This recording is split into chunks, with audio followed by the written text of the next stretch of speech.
In today's video, we're going to discuss a passage I always found really interesting when I was reading Darth Plagueis. It explains how he tells his apprentice about the core of the Sith and who they really are. I'm going to read the few passages that I've gathered here, and then we can analyze it afterwards. Here we go. He paused to glance at Sidious. No doubt the texts I've provided contain references to the so-called potentium theory. That light and dark depend on the intention of the user. This is yet another perversion of the truth perpetrated by those who would keep us shackled to the Force. The power of water and the power of fire are entirely different.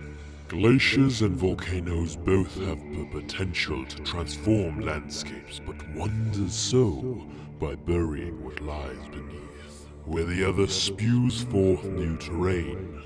The Sith are not placid stars, but singularities. Rather than burn with muted purpose, we warp space and time to twist the galaxy to our own design.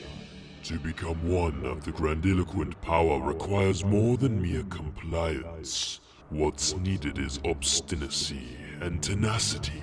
That's why you must always be receptive to the currents of the dark side.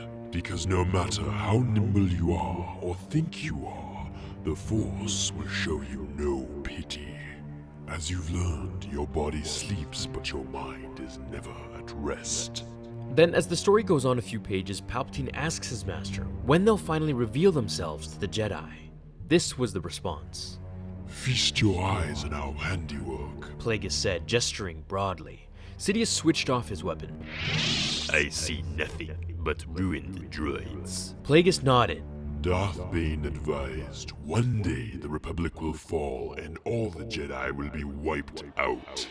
But that will not happen until we are ready to seize that power for ourselves. We are close to knowing. For 1,000 years the Sith have allowed themselves to be reduced to the stuff of folklore. Since it serves our purpose, we've done nothing to encounter the belief that we are perversions of the Jedi. Evil mages, embodiments of hatred, rage, and bloodlust, capable of leaving the residue of our malefactions and dastardly deeds in places of power.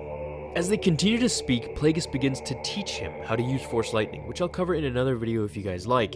How he does this is he goes on to tell Palpatine that he's incredibly impatient, and the fact that he doesn't care for weapons, explosives, or the healing arts for that matter, will be his downfall, and that he cares too much for power.